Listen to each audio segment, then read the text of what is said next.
આગામી દિવસોમાં ચોમાસું બેસવાનું છે ત્યારે સમગ્ર રાજ્યમાં મહાનગરપાલિકા, નગરપાલિકા તેમજ ગ્રામ પંચાયત દ્વારા નદી, નાળા, શહેર અને પાદરમાં વરસાદનું પાણી ન ભરાય તે માટે પ્રી મોન્સૂન કામગીરી કરવામાં આવે છે. જે અન્વયે રાપર નગરપાલિકા દ્વારા તિરુપતિ નગર રોડ, રિંગ રોડ, બાયપાસ, આથમણા નાકા, સલારી નાકા, પ્રાપર ચોકડી, Trambo road, court road, Ayodhyapuri, ગુરુકુળ રોડ સહિતના વિવિધ વિસ્તારોમાં કામગીરી કરવામાં આવી રહી છે. પ્રમુખ ચાંદ ભીંડી તેમજ ચીફ ઓફિસર તરુણદાન ગઢવીએ જણાવ્યું હતું કે શહેરમાં વરસાદના પાણીના વહેણની સાફ સફાઈ કરવામાં આવી રહી છે. ઉપરાંત સલારી નાકા, પ્રાગપર ચોકડી, તિરુપતિ નગર રોડ, આથમણા નાકા, નદી કાંઠા સહિતના વિસ્તારમાં પાણીના વહેણ સાફ કરવામાં આવી રહ્યા છે. જે સ્થળ પર દબાણો કરવામાં આવ્યા છે તે દૂર કરવામાં આવશે.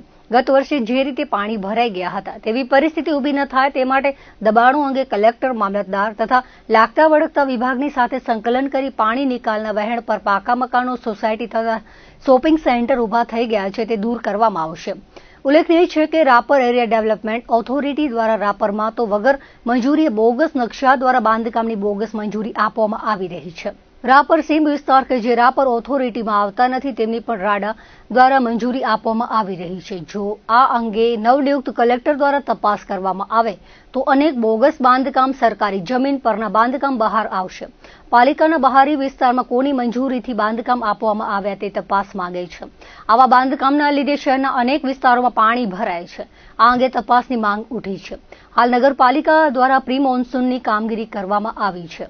ચોમાસાને અનુલક્ષીને પ્રી મોન્સૂન કામગીરી શરૂ કરવામાં આવી છે. સામાન્ય રીતે 15 જૂન આસપાસ આપણે કચ્છમાં ચોમાસું બેસતું હોય છે તે પૂર્વ કામગીરી શરૂ કરવામાં આવી છે અને તેના પહેલા કામગીરી પૂર્ણ કરવામાં આવશે.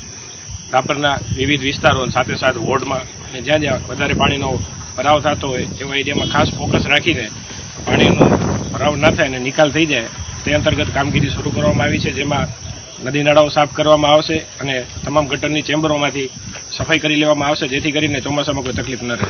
ગત ચોમાસામાં જ્યાં જ્યાં પાણી ભરાણા હતા તે રેડ સ્પોટ તરીકે ડિક્લેર કરી અને જ્યાં જ્યાં પાણી ભરાય એવી સ્થિતિ હતી ત્યાં નદી નાળાઓ સાફ કરી રહ્યા છીએ. જેમ કે અત્યારે પણ તમે જોઈ શકો છો તિરુપતિ નગરમાં જે પાણી ભરાણું હતું ત્યાંથી કરીને જે આખો વોકરો છે અત્યારે ક્લિયર થઈ રહ્યો છે. તેવી જ રીતે જ્યાં જ્યાં વોકરાઓ છે, જ્યાં કચાડા થઈ ગયા હોય કે અન્ય કોઈ રીતે દબાણો થઈ ગયા હોય તો દબાણો દૂર કરી અને પાણીના વેણો ખુલ્લા કરવામાં આવશે અને કોઈ પણ કાચા કે પાકા દબાણો હશે તેને દૂર કરવામાં આવશે.